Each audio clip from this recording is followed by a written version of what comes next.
नमस्कार, मैं गजेंद्र बिक्का और आप देख रहे हैं आपका अपना YouTube चैनल सच से आगे। ना पक्ष ना विपक्ष, सिर्फ सच। आज हम बात करने वाले हैं 14 अप्रैल 1891 को जन्मे बाबा साहब अंबेडकर के नाम से प्रसिद्ध भारतीय बहुज्ञ, विधिवेता, राजनीतिज्ञ और अर्थशास्त्री डॉक्टर भीमराव अंबेडकर जी के बारे में।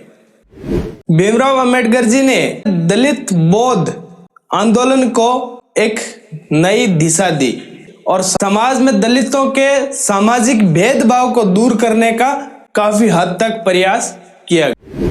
ये भारत के प्रथम विधि एवं कानून मंत्री भी रहे और भारतीय संविधान के जनक भी कहे जाते हैं। कहा जाता है कि 9 भाषाओं के जानकार और 16 डिग्रियां रखने वाले बाबा साहब एक अद्भुत प्रतिभा के धनी थे। बाबा साहब भीमराव अंबेडकर का जन्म पिता रामजी सकपाल और माता भीमाबाई के घर में मध्य प्रदेश के महू नामक स्थान पर एक महार परिवार में हुआ, जो उस वक्त अछूत जाति मानी जाती थी। बाबा साहब अपने माता पिता की 14वीं और अंतिम संतान थे और इनके पिताजी सेना में सूबेदार थे। लगभग 15 साल की उम्र में भीमराव अंबेडकर जी का विवाह रमाबाई से होता है और 1935 में रमाबाई का देहांत हो जाता है। ऐसा भी कहा जाता है कि बाबा साहेब को अंबेडकर सरनेम उनके एक अध्यापक ने दिया जो ब्राह्मण जाति के थे। ऐसा कहा जाता है कि 1891 में एक शिक्षित परिवार में जन्मे बाबा साहब के साथ जातीय भेदभाव स्कूली शिक्षा से लेकर के बड़े ओहदे तक होता रहा।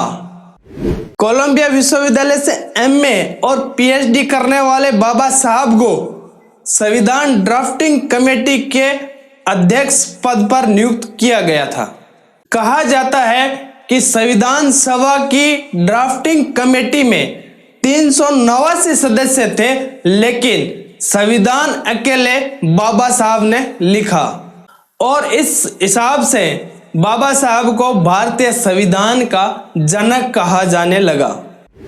15 अप्रैल 1948 को बाबा साहब लगभग 57 साल की उम्र में शारदा कबीर नाम की ब्राह्मण औरत से शादी करते हैं और उस वक्त शारदा कबीर की उम्र लगभग 37 साल थी और शादी के बाद उनका सरनेम सविता अंबेडकर कहलाया।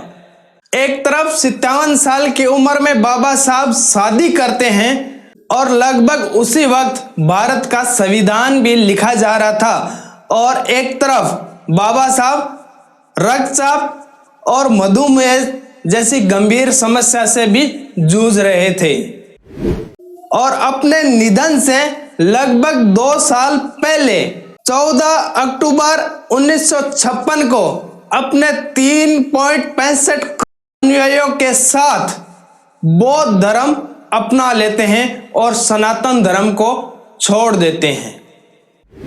और ऐसा कहा जाता है कि बाबा साहब जाति व्यवस्था के घोर विरोधी थे और इसी कारण से बाबा साहब भीमराव अंबेडकर ने संविधान में दलितों के लिए आरक्षण की व्यवस्था बनाई। आखिरकार 6 दिसंबर 1956 को बाबा साहब भीमराव अंबेडकर ने अपनी आखिरी सांस ली और इस दुनिया को अलविदा कह दिया। आज बाबा साहब भीमराव अंबेडकर हमारे बीच नहीं हैं, लेकिन उनके विचार आज भी जिंदा हैं। एक बहुमुखी प्रतिभा के धनी बाबा साहब भीमराव अंबेडकर को दिल से नमन है। हमारा ये छोटा सा प्रयास आपको कैसा लगा, आप कमेंट करके जरूर बताएं और चैनल पर नए हो तो चैनल को सब्सक्राइब करें। जय हिंद, वंदे मातरम।